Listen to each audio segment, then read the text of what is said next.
एक मिनट जरा रुकिए और सोचिए। ये है क्विज टाइम। अगर आप बोर हो रहे हैं तो इस सवाल को देखें, पढ़ें और समझें और फिर जवाब दें। चलो स्टार्ट करते हैं। आखिर इन तीनों में से किसकी गलती थी? और हमें वो तीनों दिखा रहते हैं। ऑप्शन वन, रोजलेट रॉक्सबर्ग, जिसने फाइनली अपने मास्टर से जान छुड़वा ली थी। वो कहती है आखिर इसके साथ मसला क्या है। दूसरे नंबर पे ऑप्शन टू, ग्लेन, जो कि बहुत जरा परेशान था क्योंकि उसकी फियांसे किसी और आदमी के साथ थी 2 एपिसोड्स तक। वो कहता है नहीं नहीं, ये परेशान नहीं था। और ऑप्शन नंबर थ्री, ल्यूक शैटल, जो अचानक पता नहीं कहां से वहां आ गया था और कह रहा था जैकपॉट। और option number four, quill brown, जो कि उस पैसों से स्टीक खरीदने का सोच रहा था जो उसे ल्यूक शैटल दे गया था ताकि वो वहां से गुजर सके। लेकिन उसका नाम गलत दे गया था। वो तो उसका जुड़वा भाई था बेचारा, वो तो छीन के मरी जा था।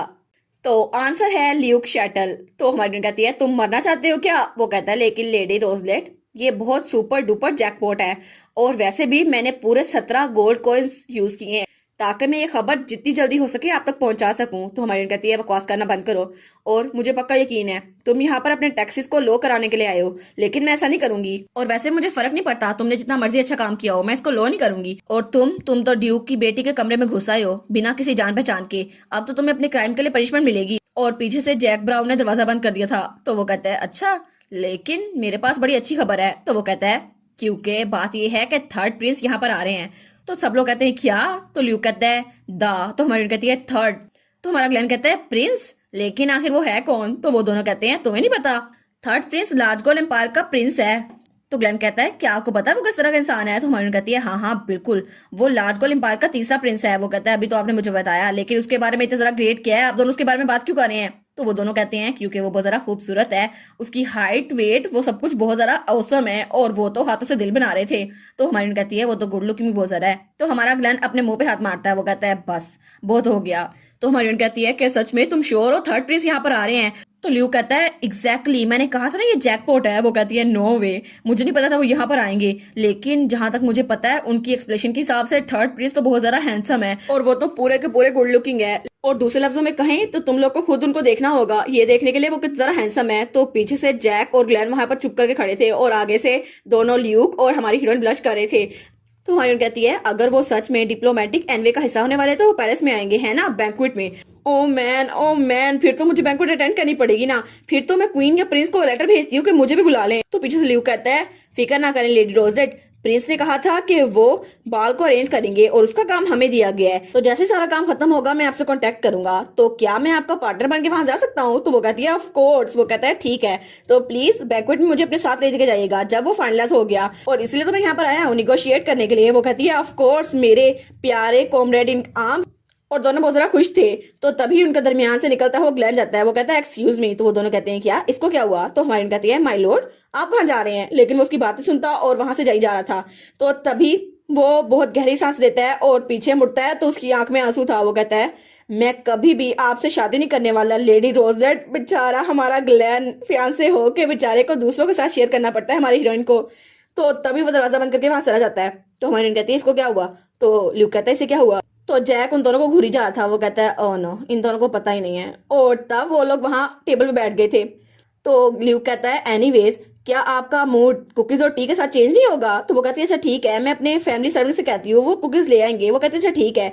तो पीछे से जैक आता है, कहता है माय लेडी। वो कहती है हाँ अब तुम्हें क्या हुआ? तो वो कहता है चूंकि आपको फर्क नहीं पड़ रहा कि लॉर्ड ग्लेन इस तरह दुखी है तो मैं उनके पास जाता हूँ। तो हमारी कहती है अच्छा। तो वो कहता है इसलिए उसको चाकू देते हुए कहता है अगर इस आदमी ने कुछ भी फनी करने की ट्राई की तो आप इसको इसके पेट में मारिएगा और फिर इसको क्लॉकवाइज रोटेट कीजिएगा। वो कहती है लेकिन क्लॉकवाइज क्यों?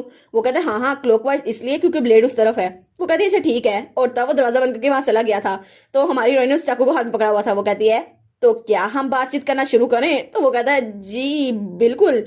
लेकिन फिर वो कहता है अच्छा मैं सोच रहा हूँ तो मैंने इतने दिनों से लॉर्ड एस्ट्रियन को नहीं देखा। तो तब वो खड़ी रहती है और चाकू आगे कर लेती है। वो कहता है नहीं नहीं, मैं तो वैसे ही पूछ रहा था हेलो कहने के लिए, उसके अलावा कुछ नहीं। तो हमारी बहन बैठ जाती है। वो कहती है अच्छा ऐसा है? वो कहता है हाँ हाँ बिल्कुल, वो आपके साथ हमेशा रहते हैं लेकिन आजकल वो नजर नहीं आ रहे, मैं बस क्यूरियस था और कोई वजह नहीं है। वो कहती है अच्छा ठीक है।